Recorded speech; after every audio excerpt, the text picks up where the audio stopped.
Fellow gun lovers, if you're like me, you've got a soft spot for military surplus rifles. They're not just tools, they're time machines, each one carrying stories from battlefields long gone. Today, we're diving into 10 legends you can still get your hands on in 2025. Whether you're a collector, a shooter, or just curious, stick around, there's something here for everyone.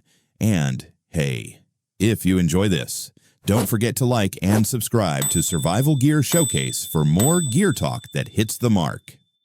The SKS. Let's kick things off with the SKS, the Soviet Union's blue-collar bruiser. Picture it like that beat-up pickup truck you've had forever. It's not flashy, but it starts every time you turn the key. Chambered in 7.62 on 39mm, this bad boy shares ammo with the AK-47 so you can stockpile rounds without needing a second mortgage. Its fixed 10-round magazine keeps it simple, no detachable mags to lose in the woods, and it's legal in most states without any extra paperwork. I've hauled mine to the range more times than I've cleaned my garage, and it still chugs along like a champ. The SKS isn't here to win beauty contests. It's got a rugged charm, like a grizzled vet who's seen some stuff. Cycle that bolt, hear the brass ping off the bench, and you'll feel why it's a favorite for folks who want history they can shoot. Now, let's talk practicality. The SKS was designed for conscripts guys who'd rather be anywhere but a battlefield, so it's tough as nails and easy to maintain. Strip it down, give it a quick wipe, and you're good to go. Sure, you can trick it out with aftermarket stocks or scopes, but I say keep it original. There's something pure about slamming stripper clips into that mag while pretending you're holding the line against the Red Menace. At under $500 in most places, it's a steal for a rifle that's been through the Cold War and lived to tell the tale. The M1 Garand. Next up, the M1 Garand, the rifle that won World War II and broke 1 million shoulders doing it. If the SKS is a truck, this is a '67 Chevy Camaro, loud, proud, and dripping with American grit. General Patton called it the greatest battle implement ever devised. And who am I to argue with the man chambered in 3006 Springfield? It's got enough kick to drop a deer or a dictator at 500 yards. That ping when the end-block clip ejects after 8 rounds, it's the sound of freedom ringing in your ears. I've fired mine at dusk just to watch that clip fly into the shadows. It's a ritual every gun nut should experience. Owning a Garand is like adopting a piece of history. Through the Civilian Marksmanship Program, you can snag one for around $650 to $1,000 depending on condition. Yeah, it's pricier than the SKS, but you're not just buying a rifle, you're buying bragging rights. The 3006 ammo isn't cheap, and your shoulder might hate you after a long day, but the trade-off is a rifle that shoots straight and carries the legacy of D-Day. Mine's got a few dings from some GI's foxhole, and I wouldn't trade it for anything. Pro tip, get a recoil pad unless you like explaining bruises to your buddies. The Swiss K31. Next up, the Swiss K31, the overachiever of the bunch. If the Garand's a muscle car, this is a Swiss watch sleek, precise, and built to impress. Its straight pull-bolt action is slicker than a politician's handshake. You can cycle rounds without breaking your aim, which makes it a dream for rapid fire, chambered in 7.5 at 55mm Swiss. It's a sniper's delight. Those rounds fly flat and hit hard. I took mine to the range once and punched a dime-sized group at 200 yards. Felt like a sharpshooter in a spaghetti western, minus the poncho. The K31's craftsmanship is unreal. The Swiss didn't mess around. They built these rifles like they build their banks solid and flawless. The woodstock's got that warm, broken-in feel, and the action's so smooth, you'll wonder why every rifle doesn't do it this way. Downside. The ammo's not exactly piling up at Walmart. You'll shell out a bit more for 7.5 by 55mm, but when you're stacking rounds tighter than a drill sergeant's bunk, it's worth it. Collectors love the K31 for its pristine condition. Most never saw combat. Just sat in some alpine bunker waiting for a fight that never came. Grab one for $400 to $600, and you've got a shooter that doubles as a conversation piece. Lee Enfield. If there's a rifle that deserves a pint raised in its honor, it's the Lee Enfield. This was the backbone of the British Empire, slinging lead from the Boer War to the muddy trenches of World War II. Models like the number 1 Mark III and number 4 Mark I are the stars here, and they're built like tanks with a bolt action smoother than a London cabbie's banter, chambered in .303 British. It's got a 10-round magazine, double what most bolt actions offered back in the day. That meant Tommy could keep the pressure on while Fritz was still fumbling with his Mauser. Ever heard of the mad-minute British troops trained to fire 30 aimed rounds in 60 seconds, a feat that turned battlefields into no man's lands? I tried it once with my No. 4, got a 25 before my shoulder begged for mercy. The .303 packs a punch, and ammo's still out there. Though you might need to hunt online for surplus stock, these rifles run $400 to $800 depending on condition, but watch out for drill-purpose conversions. Worn bolts or chambers can mess with headspace, and nobody wants a kaboom. Still, the Lee Enfield's a beast, rugged, reliable, and dripping with history. It's like owning a piece of Churchill's cigar smoke. Mosen Nagant. Next up, the Mosen Nagant. Russia's answer to keep it simple. Comrade. This rifle's been around since the 1890s, surviving both world wars, the Russian Revolution, and probably a few vodka-fueled bar fights. Chambered in 7.62 by 54R. It's a bolt-action brute that hits like a sledgehammer. The ammo's dirt cheap last I checked. You can grab surplus cans for pennies per round. I've got a 9130 model that's uglier than a babushka's laundry, but it shoots straight and hasn't jammed once, even after I left it in the truck bed during a rainstorm. Don't expect a polished finish here. The Mosen's rough around the edges, think coarse wood. Stiff bolt, and enough cosmoline to lube a tank. That's its charm. Though, it was built for peasants turned soldiers, designed to work when the world's falling apart. At $300 to $500, it's one of the cheapest ways to own a piece of history. I love taking mine to the range and watching newbies flinch at the recoil while I channel my inner Soviet sniper. Just clean it thoroughly, Cosmoline's stickier than a bad date. If you want a rifle that laughs at adversity, the Mosen's your guy.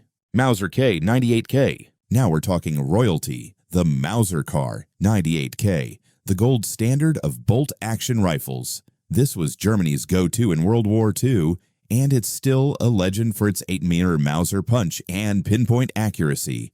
Think of it as the rifle equivalent of a German Shepherd, disciplined, powerful, and a little intimidating. I've shot mine at 300 yards and watched it stack rounds like a laser. The 8mm ammo's still around, though you might need to reload for the best deals. A good K98K runs $600 to $1,200, but you've got to play detective to avoid fakes. Here's the deal. Post-war copies and mismatched parts are everywhere. Check serial numbers and markings like you're auditing a tax return. A matching numbers K98K is a collector's dream, worth every penny for its craftsmanship. Mine's got a faint swastika stamp under the bluing chilling, but it's a reminder of the history you're holding. The action's buttery, the trigger's crisp, and the woodstock feels like it's seen some things. Whether you're hunting, shooting, or just flexing at the range, the K98K delivers. Just don't expect it to be gentle. It's a warrior, not a wallflower. Springfield Armory M1A. Next up, the Springfield Armory M1A, the civilian cousin of the M14. It's not a true surplus rifle, more like a love letter to its military roots, but it's too good to skip.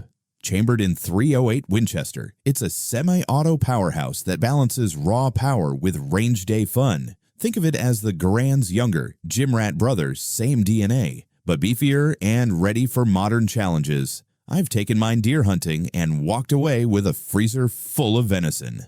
No sweat. The M1A's action is smooth as silk, cycling rounds faster than you can say range fees. It's versatile slap on a scope for precision, or keep it iron-sighted for that retro vibe. At $1,500 to $2,000, it's the priciest so far, but you're getting a rifle that's as happy on a 600-yard line as it is in the woods. The .308 ammo is everywhere, and you can reload to tweak performance. My only gripe, it's heavy. Lugging it through the brush feels like carrying a small anvil. Still, the M1A bridges old school cool with new school performance. making it a must for anyone who loves history but shoots in the present. Carono M91. Next up, the Carono M91, Italy's workhorse from both World Wars. This bolt-action rifle, chambered in 6.5 by 52 millimeters, isn't going to win any beauty contests, but it's got a story that'll grab you. It's most infamous for being the rifle Lee Harvey Oswald used to assassinate JFK in 1963, a dark chapter that makes it a household name. For better or worse, don't let that scare you off. Though, the Carono's on-block clip system, similar to the M1 Garands, lets you reload fast, and it's built tough enough to handle the chaos of trench warfare. I've fired a friend's M91 38, and while it's no tack driver, it's got a certain charm like an old Fiat that still gets you where you're going. The catch ammo's a pain to find. The 6.5 by 52 millimeter isn't exactly stacked on store shelves, so you'll need to reload or hunt down surplus stashes online. That said, Caronos are dirt cheap, often under $300, making them a budget-friendly pick for collectors who care more about history than range time.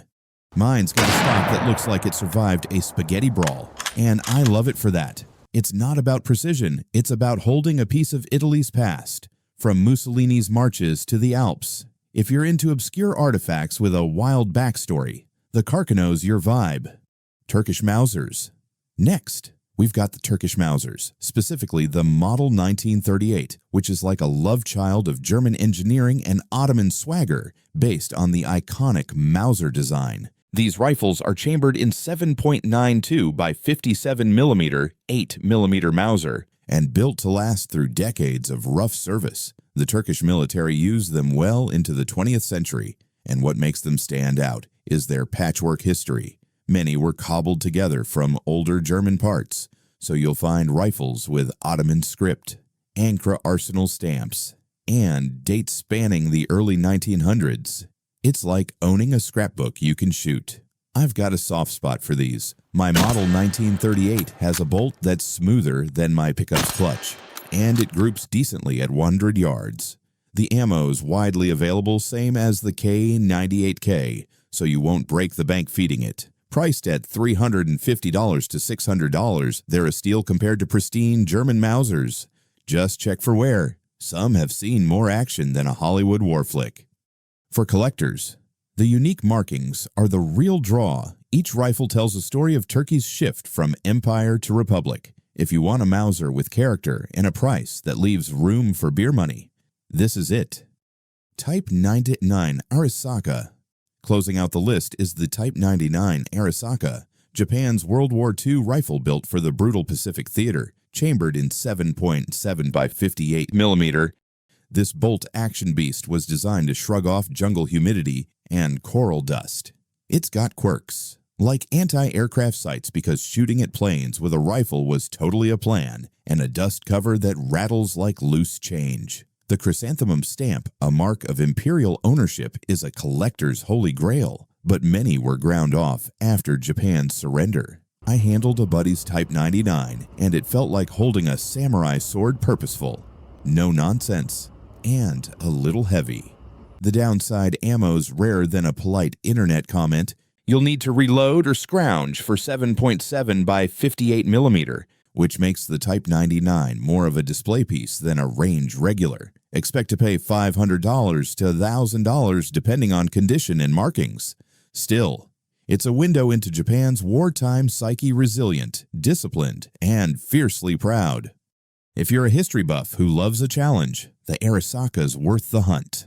These 10 surplus rifles, from the SKS's Cold War toughness to the Garand's D-Day glory, the K31's precision, and the Arasaka's Pacific grit, are more than firearms. They're history's scars and victories carved in steel.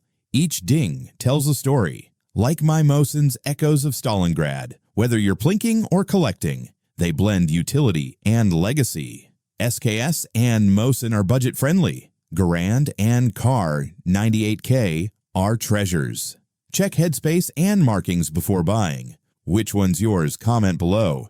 And hit like and subscribe to Survival Gear Showcase for more. Stay safe. Keep shooting.